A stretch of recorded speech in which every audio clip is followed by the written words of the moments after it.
Hello friend, स्वागत है आपका अपने चैनल आज क्लास में। आज की इस वीडियो में मैट्रिक बोर्ड परीक्षा 2021 के लिए गणित के 10 ऐसे महत्वपूर्ण ऑब्जेक्टिव प्रश्न हम आपको बताएंगे जो बोर्ड परीक्षाओं में बार बार पूछे जाते हैं। तो एक भी प्रश्न आप स्किप मत कीजिएगा, वीडियो को प्लीज आप लोग शुरू से लेकर अंत तक देखिएगा। और चैनल को सब्सक्राइब नहीं किए तो चैनल को सब्सक्राइब भी कर लीजिएगा, साथ में बेल आइकन को ऑल पे भी दबा लीजिएगा ताकि जब भी क्लास हो तो आपके पास नोटिफिकेशन पहुंचता रहे। तो आइए शुरू करते हैं पहले नंबर प्रश्न से। पहला नंबर प्रश्न है कि cos 60 डिग्री प्लस 1 और बट्टा cos 60 डिग्री माइनस 1 का मान निकाले। काफी महत्वपूर्ण प्रश्न है। तो ये प्रश्न कैसे बनेगा, तो यहाँ पे देखिए cos 60 डिग्री है तो यहाँ पे आपको cos 60 डिग्री का मान रखना पड़ेगा, और नीचे में भी क्या है cos 60 डिग्री है तो यहाँ भी आपको cos 60 डिग्री का मान रखना पड़ेगा। तो cos 60 डिग्री का मान कितना होता है, 1/2 होता है। तो जहां भी cos 60 डिग्री है वहां पे आपको क्या रख देना है, 1/2 रख देना है।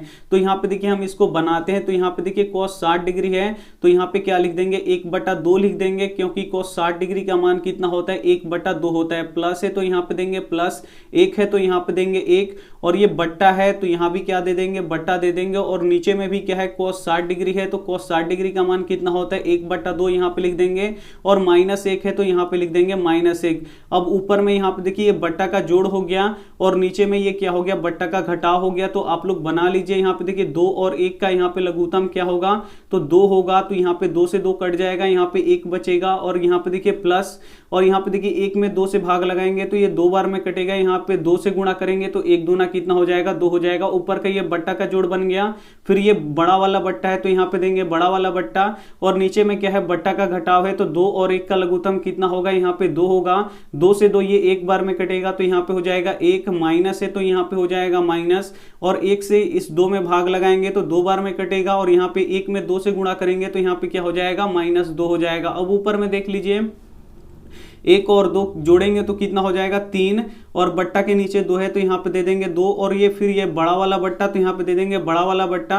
1 में से 2 घटेगा तो कितना बचेगा, यहाँ पे -1 बचेगा, और बट्टा के नीचे 2 है तो यहाँ पे लिख देंगे 2। अब क्या होगा, जो ये बड़ा वाला बट्टा है इसको तोड़ना पड़ेगा। तो यहाँ पे देखिए ये हो जाएगा 3/2, और ये जो बड़ा वाला बट्टा है इसको जब हम गुणा में बदलेंगे तो ये क्या हो जाएगा, 2 चला जाएगा ऊपर, और 1 कहाँ चला आएगा, नीचे आ जाएगा। तो ऊपर चला गया 2, और जो ये -1 है ये नीचे आ जाएगा। तो यहाँ पे देखिए क्या होगा कि 2 से 2 कट जाएगा। अब यहाँ पे देखिए क्या हो गया कि 3 और बट्टा क्या हो गया, -1 हो गया। तो यहाँ पे देखिए -3/1 का मतलब क्या होता है, -3 होता है। यानी इसका मान कितना निकलेगा, यहाँ पे -3 निकलेगा। यानी यहाँ पे बी ऑप्शन क्या हो जाएगा, यहाँ पे बिल्कुल ही सही हो जाएगा। तो उम्मीद करते हैं ये प्रश्न आपको काफी अच्छी तरीके से समझ में आया होगा। आइए देखते हैं अगला प्रश्न। यहाँ पे 2 नंबर भी प्रश्न काफी महत्वपूर्ण है। यदि अल्फा और बीटा बहुपद x² + x + 1 के मूल हो तो 1/α + 1/बीटा का मान ज्ञात करिए। भी प्रश्न काफी बार बोर्ड परीक्षा में पूछा गया है। तो यहाँ पे आपको मान किसका निकालना है, तो 1/α + 1/बीटा का मान निकालना है। तो सबसे पहले इसको लिख लीजिए 1/α + 1/बीटा, और यहाँ पे देखिए बट्टा का जोड़ है तो सबसे पहले इसे बट्टा का आपको क्या करना है, जोड़ बनाना है। तो यहाँ पे देखिए अल्फा और बीटा का लघुत्तम क्या होगा, यहाँ पे अल्फा इंटू बीटा हो जाएगा। यहां से देखिए अल्फा से अल्फा कट जाएगा तो यहां पे क्या बचेगा, बीटा बचेगा। प्लस है तो प्लस, और यहां से देखिए बीटा से बीटा कट जाएगा, क्या बचेगा, अल्फा बचेगा। इसको आपको क्या करना है, बट्टा का जोड़ बनाइएगा तब आपके पास ऐसे हो जाएगा। अब ये थोड़ा सा उल्टा है, इसको सीधा लिख देंगे। यहाँ पे देखिए बीटा प्लस अल्फा है तो इसको सीधा लिख देंगे, अल्फा प्लस यहाँ पे बीटा लिख देंगे, और बट्टा के नीचे क्या है, अल्फा इंटू क्या है, बीटा है। तो यहाँ पे आप लोग अब देख सकते हैं यहाँ पे एक फॉर्मूला बन गया। ऊपर में बन गया अल्फा प्लस बीटा, और नीचे में क्या बन गया, अल्फा इंटू बीटा। तो यहाँ पे देखिए अल्फा प्लस बीटा क्या होता है, ये होता है शून्यकों का योग, और शून्यकों का योग का फॉर्मूला क्या होता है, तो ये होता है -b/a होता है। और ये बड़ा वाला बट्टा है तो यहाँ पे दे देंगे बड़ा वाला बट्टा, और नीचे में देखिए क्या है, अल्फा इंटू बीटा, ये क्या होता है, शून्यकों का गुणनफल, और शून्यकों का गुणनफल का फॉर्मूला क्या होता है, तो ये होता है c/a। अब आपको क्या करना है, जो ये फिर ये बड़ा वाला बट्टा है इसको किस में बदलना है, आपको गुणा में बदलना है। तो यहाँ पे देखिए -b/a, और गुणे नीचे वाला कहाँ चला जाएगा, ऊपर चला जाएगा, और ऊपर वाला कहाँ जाएगा, नीचे आ जाएगा। यानी सी यहाँ पे देखिए ए ऊपर चला जाएगा और सी कहाँ आ जाएगा, नीचे आ जाएगा। तो ए से ए क्या हो जाएगा, कट जाएगा। क्या यहाँ पे फॉर्मूला बनेगा हमारा b बट्टा यहाँ पे c बचेगा, यानी माइनस b बट्टा c। अब यहाँ पे देखिए माइनस है तो माइनस, अब यहाँ पे आपको b का मान रखना है और c का मान रखना है। तो यहाँ पे देखिए जो x स्क्वायर में गुणा करते हैं वो a होता है, जो केवल x में गुणा करते हैं वो b होता है, और जिसमें x y कुछ भी नहीं होता है वो क्या होता है, c होता है। तो यहाँ पे रख दीजिए मान। तो यहाँ पे देखिए b का मान कितना होगा, तो x में क्या गुणा कर रहे हैं, कुछ भी नहीं कर रहे हैं, जहां पे कुछ भी नहीं होता है वहां पे क्या होता है, 1 होता है। अब यहाँ पे आपको c का मान रखना है, तो c क्या है, यहाँ पे 1 है, तो यहाँ पे रख दीजिए 1। बस यहाँ पे आपको रखना है माइनस है, तो माइनस b का मान कितना है, 1 है, तो यहाँ पे लिख दीजिए 1, और बट्टा c का मान कितना है, यहाँ पे आप लोग देख सकते हैं 1 है, तो यहाँ पे लिख दीजिए 1। माइनस 1 बट्टा 1 क्या होगा, ये माइनस 1 होगा, यानी यहाँ पे बी ऑप्शन क्या हो जाएगा, यहाँ पे बिल्कुल ही सही हो जाएगा। तो उम्मीद करते हैं ये भी प्रश्न आपको काफी अच्छी तरीके से समझ में आया होगा। आइए देखते हैं अगला प्रश्न, यहाँ पे 3 नंबर प्रश्न है कि 88 मीटर परिधि वाले वृत्त की त्रिज्या क्या होगी। काफी महत्वपूर्ण प्रश्न है कि 88 मीटर परिधि वाले वृत्त की त्रिज्या क्या होगी। एक वृत्त है जिसका परिधि कितना दिया है, 88 मीटर। तो सबसे पहले यहाँ पे लिखेंगे वृत्त का परिधि, यहाँ पे लिखेंगे वृत्त का परिधि बराबर कितना दिया है, 88 मीटर। तो यहाँ पे लिख देंगे 88 मीटर, क्योंकि यहाँ पे दिया है वृत्त का परिधि कितना दिया है, 88 मीटर दिया है। तो वृत्त का परिधि का फॉर्मूला क्या होता है, तो ये होता है 2 पाई आर, यानी 2 पाई आर बराबर कितना दिया है, यहाँ पे 88 मीटर दिया है। तो यहाँ पे देखिए 2 है तो 2, और पाई का मान कितना होता है, 22/7 होता है। तो यहाँ पे लिख देंगे 22/7, और हमको त्रिज्या निकालना है, यानी आर को ही त्रिज्या कहते हैं, यानी हमें आर निकालना है। और इधर क्या है हमारा 88 मीटर है, तो यहाँ पे लिख देंगे 88 मीटर। अब इसे गुणा कर लीजिए, तो 22 दूना कितना हो जाएगा, यहाँ पे 44/7, और गुणे यहाँ पे क्या है आर बराबर उधर क्या है 88 मीटर। अब आपको क्या करना है कि 44/7 इधर गुणा कर रहे हैं, तो उधर जाके क्या करेगा, भाग करेगा, यानी आर बराबर क्या हो जाएगा हमारा 88 मीटर, और गुणे क्या हो जाएगा, जब इधर आएगा ये 44/7 तो ये उलट जाएगा, यानी नीचे वाला ऊपर चला जाएगा, ऊपर वाला नीचे आ जाएगा, यानी 7 बट्टा क्या हो जाएगा, यहाँ पे 44 हो जाएगा। कटा दीजिए, 44 दूनी कितना होता है 88 होता है। अब यहाँ पे देख लीजिए गुणा कर लीजिए, 2 में यहाँ पे 7 से गुणा कीजिएगा तो कितना हो जाएगा, 2 7 14, और यहाँ पे मीटर है तो मीटर हो जाएगा। यानी हमारा त्रिज्या कितना निकल गया, यानी आर कितना निकल गया हमारा, यहाँ पे 14 मीटर निकल गया। यानी यहाँ पे ए ऑप्शन क्या हो जाएगा, यहाँ पे बिल्कुल ही सही हो जाएगा। तो ये भी प्रश्न आपको काफी अच्छी तरीके से समझ में आया होगा। समझ में आ रहा है तो प्लीज आप लोग वीडियो को शुरू से लेके अंत तक जरूर देखिएगा। आइए देखते हैं अगला प्रश्न 4 नंबर प्रश्न है कि दो समरूप त्रिभुजों की भुजाएं 4:9 के अनुपात में है, तो इन त्रिभुजों के क्षेत्रफलों का अनुपात ज्ञात करें। काफी महत्वपूर्ण प्रश्न है। यहाँ पे बोल रहा है कि दो त्रिभुज है और उनकी भुजाओं का अनुपात कितना है, 4:9 के अनुपात में है, तो इनके क्षेत्रफलों का अनुपात क्या होगा। तो बस इनके क्षेत्रफलों का अनुपात निकालना हो तो आपको क्या कर देना है, इन दोनों का स्क्वायर कर देना है। तो 4 का स्क्वायर कितना हो जाएगा, 16 हो जाएगा, अनुपात है तो अनुपात, और 9 का स्क्वायर कितना हो जाएगा, 81 हो जाएगा। यानी यहाँ पे क्या हो जाएगा हमारा सी वाला ऑप्शन क्या हो जाएगा, यहाँ पे बिल्कुल ही सही हो जाएगा। जब भी यहाँ पे बोले कि अगर दो त्रिभुज क्या हो, समरूप हो और उनकी भुजाओं का अनुपात दिया हो और बोल रहा हो कि क्षेत्रफलों का अनुपात ज्ञात करें, तो जो भुजाओं का अनुपात दिया होगा उसका आपको क्या करना है, बस आपको वर्ग कर देना है, स्क्वायर कर देना है। तो 4 का स्क्वायर कितना होगा, 16 होगा, और 9 का स्क्वायर कितना होगा, 81 होगा। यही इसका क्या होगा, क्षेत्रफलों का अनुपात होगा। यानी यहाँ पे सी ऑप्शन क्या हो जाएगा, यहाँ पे बिल्कुल ही सही हो जाएगा। ये देखते हैं अगला प्रश्न 5 नंबर प्रश्न। यहाँ पे देखिए सेक स्क्वायर ए बट्टा 1 प्लस कॉट स्क्वायर ए किसके बराबर है। ये भी काफी महत्वपूर्ण प्रश्न है। यहाँ पे प्रश्न देखिए सेक स्क्वायर ए और यहाँ पे देखिए बट्टा 1 प्लस यहाँ पे क्या है कॉट स्क्वायर ए, इसका आपको क्या करना है, मान निकालना है। तो यहाँ पे हम लिख देते हैं, देखिए यहाँ पे सेक स्क्वायर ए और नीचे वाला एक ये क्या है, फॉर्मूला है। ये किसका फॉर्मूला होता है, तो ये होता है कोसेक स्क्वायर ए का फॉर्मूला क्या होता है, तो 1 प्लस क्या होता है कॉट स्क्वायर ए होता है। यानी 1 प्लस कॉट स्क्वायर ए किसके बराबर होता है, तो ये कोसेक स्क्वायर ए के बराबर होता है। यानी कोसेक स्क्वायर ए का ये क्या है, फॉर्मूला है। तो इसके जगह पे हम क्या लिखेंगे, कोसेक स्क्वायर ए लिखेंगे। तो यहाँ पे लिख देते हैं कोसेक स्क्वायर ए। अब यहाँ पे देखिए सेक का उल्टा क्या होता है, 1 बट्टा कोस होता है। तो यहाँ पे लिख देंगे 1 बट्टा कोस, और स्क्वायर ए है तो यहाँ पे लिख देंगे स्क्वायर ए।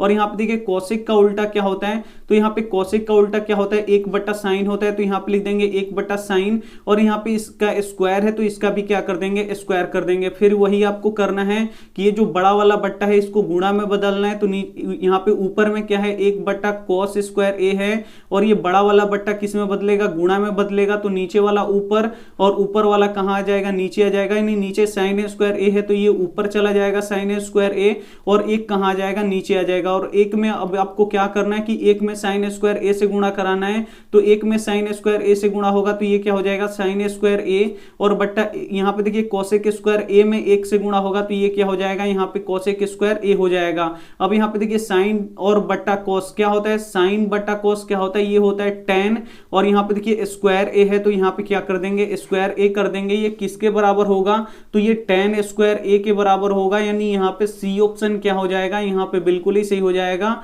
काफी महत्वपूर्ण प्रश्न है, तो एक भी प्रश्न आप स्किप मत कीजिएगा। वीडियो को प्लीज आप लोग शुरू से लेके अंत तक जरूर देखिएगा, और वीडियो को लाइक नहीं किए तो प्लीज आप लोग वीडियो को लाइक भी कर दीजिएगा। आइए देखते हैं अगला प्रश्न 6 नंबर प्रश्न है कि सभी वर्ग होते हैं। यहाँ पे आपको बताना है कि सभी वर्ग क्या होते हैं। ए ऑप्शन है समरूप, बी ऑप्शन है सर्वांग सम, सी ऑप्शन है समानुपाती, डी ऑप्शन है इनमें से कोई नहीं। तो यहाँ पे आपको बताना है कि सभी वर्ग होते हैं, तो सभी वर्ग क्या होते हैं, तो समरूप होते हैं, इसे आपको याद रखना है। यानी यहाँ पे ए ऑप्शन क्या हो जाएगा, यहाँ पे बिल्कुल ही सही हो जाएगा। ये देखते हैं अगला प्रश्न यहाँ पे 7 नंबर जो काफी महत्वपूर्ण है। 7 नंबर प्रश्न है कि किसी वृत्त की त्रिज्या तिगुनी कर दी जाए तो नए और पुराने वृत्त की परिधियों का अनुपात ज्ञात करें। काफी महत्वपूर्ण प्रश्न है 7 नंबर। यहाँ पे प्रश्न है कि किसी वृत्त की त्रिज्या क्या कर दिया जाए, 3 गुना कर दिया जाए। मान लीजिए कि एक वृत्त है जिसकी त्रिज्या क्या है, r है। अब इसकी त्रिज्या कितना कर दिया गया है, 3 गुना कर दिया गया है। कितना गुना कर दिया गया है, 3 गुना, यानी 3r कर दिया गया है। तो अब आपको क्या बताना है कि यहाँ पे नए और पुराने वृत्त की परिधियों का अनुपात। सबसे पहले यहाँ पे नए लिखा है तो सबसे पहले यहाँ पे लिखेंगे नए वृत्त का, यहाँ पे लिखेंगे नए वृत्त का परिधि, यहाँ पे लिखेंगे नए वृत्त का परिधि। और यहाँ पे देखिए आपको अब क्या निकालना है, उसके बाद बोल रहे हैं कि पुराने वृत्त के परिधियों का अनुपात। तो यहाँ पे देंगे अनुपात और यहाँ पे लिखेंगे पुराने वृत्त का, यहाँ पे क्या लिखेंगे, पुराने वृत्त का परिधि, यहाँ पे लिखेंगे पुराने वृत्त का परिधि। अब यहाँ पे देखिए नए वृत्त का परिधि का फॉर्मूला क्या होता है, तो परिधि का फॉर्मूला होता है 2 पाई r, लेकिन इसका त्रिज्या क्या है, 3r है। तो यहाँ पे क्या लिखेंगे 2 पाई, और त्रिज्या के जगह पे क्या लिखेंगे, 3r लिखेंगे, क्योंकि त्रिज्या क्या कर दिया गया है, 3r, यानी 3 गुना कर दिया गया है। तो यहाँ पे लिखेंगे 2 पाई और यहाँ पे क्या लिखेंगे, 3r लिखेंगे, और अनुपात है तो यहाँ पे अनुपात देंगे। और पुराने वृत्त का परिधि, यहाँ पे देखिए पुराने वृत्त का यहाँ पे परिधि निकालना है तो इसका त्रिज्या तो r ही है, तो यहाँ पे लिखेंगे 2 पाई, यहाँ पे r लिखेंगे। अब यहाँ पे देखिए 2 से 2 कट जाएगा, और यहाँ पे पाई से क्या हो जाएगा, पाई कट जाएगा, और r से भी क्या हो जाएगा, यहाँ पे r कट जाएगा। अब यहाँ पे क्या बचा, यहाँ पे 3 बचा और अनुपात बचा, और इधर कुछ भी नहीं बचा। जहाँ पे कुछ भी नहीं होता है वहां पे क्या होता है, 1 होता है। यानी ये हो जाएगा हमारा नए और पुराने वृत्त के परिधियों का अनुपात 3:1 हो जाएगा। यानी यहाँ पे बी ऑप्शन क्या हो जाएगा, यहाँ पे बिल्कुल ही सही हो जाएगा। तो उम्मीद करते हैं ये भी प्रश्न आपको काफी अच्छी तरीके से समझ में आया होगा। आइए देखते हैं अगला प्रश्न यहाँ पे 8 नंबर प्रश्न है कि AP 3, 7, 11, 15 ... 35 के बीच कितने पद हैं। ये भी काफी महत्वपूर्ण प्रश्न है, और ऐसा प्रश्न बोर्ड परीक्षाओं में पूछे जाते हैं। तो यहाँ पे आपको पदों की संख्या निकालना है। यहाँ पे 3 से स्टार्ट हो रहा है और 35 पे खत्म हो रहा है, और बोल रहा है यहाँ पे कि इसमें कितने पद हैं AP में। यानी आपको n का मान निकालना है, यानी आपको पदों की संख्या आपको निकालना है। तो इसके लिए आपको फॉर्मूला लगाना पड़ेगा an वाला। तो an बराबर क्या होता है, a + n-1 इंटू क्या होता है, d होता है। an क्या होता है, अंतिम पद। तो अंतिम पद कितना दिया है, 35, तो यहाँ पे लिख दीजिए 35। और a क्या होता है, प्रथम पद, यानी पहला पद कितना है, 3 है, तो यहाँ पे लिख दीजिए 3 + n का मान हमको निकालना है, तो वैसे ही आपको छोड़ देना है। और d का मान कितना है, तो यहाँ पे देखिए d कैसे निकलता है, तो दूसरे पद में से पहले पद को घटाना पड़ता है। तो ये हो गया पहला पद और ये हो गया दूसरा पद। तो दूसरे पद में से क्या किया जाता है कि पहले पद को घटाया जाता है। तो दूसरा पद यहाँ पे 7 है, तो यहाँ पे लिखेंगे 7, और माइनस पहला पद कितना है, 3 है, तो यहाँ पे लिखेंगे 3। 7 में से 3 जाएगा, कितना बचेगा, यहाँ पे 4 बचेगा, तो यहाँ पे लिख देंगे हम 4। अब यहाँ पे देखिए 35 बराबर 3 प्लस, अब देखिए 4 में n से गुणा करा लीजिए, 4n हो जाएगा। और यहाँ पे देखिए 4 में -1 से गुणा होगा तो ये क्या हो जाएगा, -4 हो जाएगा। अब यहाँ पे देखिए 35 बराबर, यहाँ पे देखिए 3, अब यहाँ पे देखिए 3 में से 4 घटेगा, तो सबसे पहले यहाँ पे लिख देते हैं 4n। और यहाँ पे देखिए 3 में से जब 4 घटेगा तो कितना बच जाएगा, -1 बच जाएगा। अब ये जो -1 है, इधर यहाँ पे इधर घटा रहे तो इधर आके जोड़ देगा, यानी यहाँ पे देखिए 35 और +1 हो जाएगा, और इधर क्या बच जाएगा हमारा 4n बचेगा। 35 और 1 कितना हो जाएगा यहाँ पे 36 बराबर क्या हो जाएगा 4n हो जाएगा। यहाँ पे 4 गुणा कर रहे हैं, इधर आके भाग करेगा यानी 36/4 बराबर क्या हो जाएगा n हो जाएगा। कटा दीजिए, 4 9 कितना हो जाए 36 यानी 9 बराबर क्या हो जाएगा n हो जाएगा। यानी n का मान कितना निकलेगा 9 निकलेगा। यानी यहाँ पे बी ऑप्शन क्या हो जाएगा, यहाँ पे बिल्कुल ही सही हो जाएगा। तो उम्मीद करते हैं ये भी प्रश्न आपको काफी अच्छी तरीके से समझ में आया होगा। आइए देखते हैं अगला प्रश्न यहाँ पे 9 नंबर प्रश्न यहाँ पे देख लीजिए, साइन थीटा बराबर 3/5 हो तो sine theta into cos theta का मान ज्ञात करें। काफी महत्वपूर्ण प्रश्न है। यहाँ पे आपको क्या निकालना है, यहाँ पे देखिए दिया है कि साइन थीटा बराबर कितना दिया है 3/5, तो यहाँ पे sine theta into cos theta का मान आपको क्या करना है, निकालना है। तो यहाँ पे देखिए ये कैसे निकलेगा sine theta into cos theta का मान। तो सबसे पहले यहाँ पे देखिए क्या दिया कि साइन थीटा का मान दिया है 3/5। तो साइन थीटा का फॉर्मूला क्या होता है, तो साइन थीटा का फॉर्मूला होता है, ये होता है लंब और बट्टा क्या होता है यहाँ पे कर्ण होता है। तो लंब का मान यहाँ पे देखिए ये दिया है 3/5 यानी लंब का मान यहाँ पे 3 है और कर्ण का मान कितना है 5 है। लेकिन यहाँ पे देखिए cos थीटा का फॉर्मूला क्या होता है, तो cos थीटा का फॉर्मूला होता है, ये होता है आधार और बट्टा क्या होता है कर्ण होता है। तो यहाँ पे तो कर्ण का मान पता है कि कर्ण का मान 5 है, लेकिन आधार का मान मालूम नहीं है। तो सबसे पहले हम आधार निकालेंगे, कैसे निकलेगा, तो ये कर्ण का स्क्वायर बराबर क्या होता है लंब का स्क्वायर जोड़ क्या होता है आधार का स्क्वायर। तो यहाँ पे देखिए कर्ण कितना दिया है 5 दिया है, तो यहाँ पे कर देंगे 5 का स्क्वायर और लंब आप दिया है यहाँ पे 3, तो यहाँ पे दे देंगे 3 का स्क्वायर प्लस आधार हमको निकालना है, तो आधार को वैसे ही छोड़ देंगे।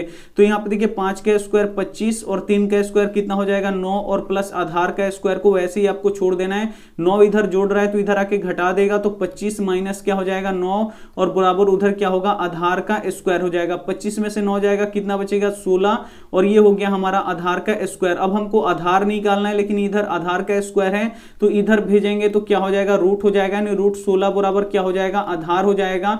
यानी आधार का मान कितना निकल जाएगा 4 निकल जाएगा। नहीं आधार हमारा कितना निकल गया 4 निकल गया। अब आपको मान किसका निकालना है, तो यहाँ पे देखिए sine theta into cos theta.